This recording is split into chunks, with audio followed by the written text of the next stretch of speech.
2025 भर्तियों का वर्ष आज ही सुनिश्चित करें अपना सिलेक्शन और डाउनलोड करें तैयारी कर लो ऐप। राजस्थान की पिछली सरकार की एक बड़ी भर्ती में एक के बाद एक हैरान कर देने वाले खुलासे हो रहे हैं।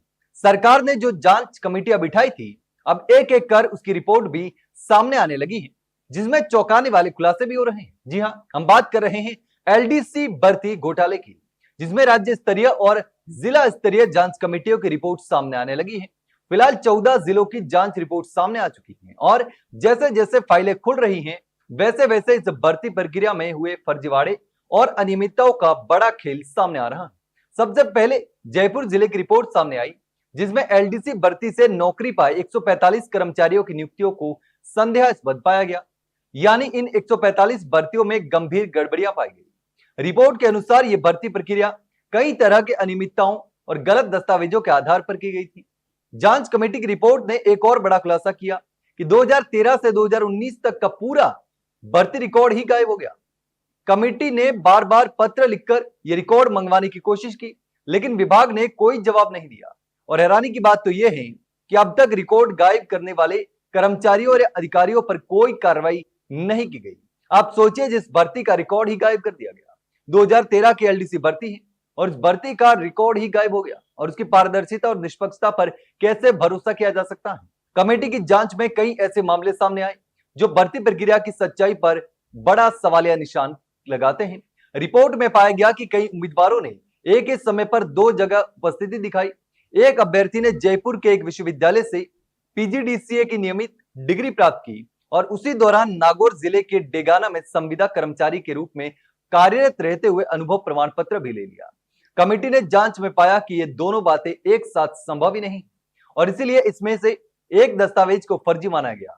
एक अन्य मामले में एक उम्मीदवार ने राजस्थान विश्वविद्यालय से एमए की नियमित डिग्री ली और उसी समय निमराना अलवर में संविदा कर्मचारी के रूप में कार्यरत भी था। यहां भी एक जगह फर्जी उपस्थिति दर्ज की गई थी। इतना ही नहीं, एक संविदा कर्मचारी की कार्य अवधि में और कॉलेज में पीजीडीसीए की पढ़ाई की अवधि एक जैसी पाई गई। जांच कमेटी ने कहा कि कोई व्यक्ति एक ही समय पर नियमित क्लास में पढ़ाई और सरकारी सेवा दोनों नहीं कर सकता। इसलिए या तो अनुभव प्रमाण पत्र फर्जी है या फिर डिग्री फर्जी है, दोनों में से एक न एक फर्जी है। कुछ मामलों में और भी अजीब बातें सामने आई। प्लेसमेंट एजेंसी से जारी अनुभव प्रमाण पत्र पर सीईओ के बजाय एसीईओ के हस्ताक्षर पाए गए। कमेटी ने इस दस्तावेजों को भी संदेहास्पद करार दे दिया। एक और मामला सामने आया, जिसमें एक अभ्यर्थी जनवरी 2013 में भारतीय सेना से सेवानिवृत्त हुआ था, लेकिन उसके रिकॉर्ड में जून 2012 से नवंबर 2012 तक कंप्यूटर डिप्लोमा कोर्स करने का प्रमाण पत्र दिया गया। जब संस्था से इस डिप्लोमा की पुष्टि की गई तो पता चला कि यह डिप्लोमा उस संस्था से जारी किया ही नहीं गया। यानी दस्तावेज पूरी तरीके से नकली था, फर्जी था।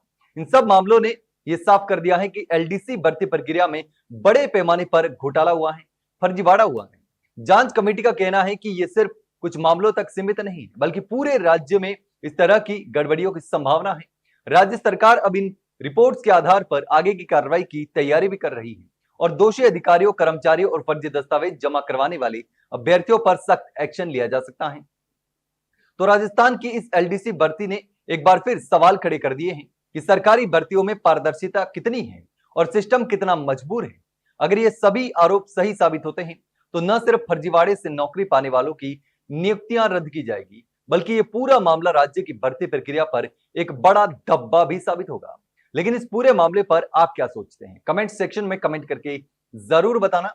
वहीं अगर जानकारी अच्छी लगी हो तो वीडियो को लाइक और शेयर जरूर करें और हाँ, चैनल को सब्सक्राइब करना ना भूले। फिलहाल के लिए इतना ही, जल्द मिलते हैं एक नई जानकारी के साथ। तब तक के लिए नमस्कार।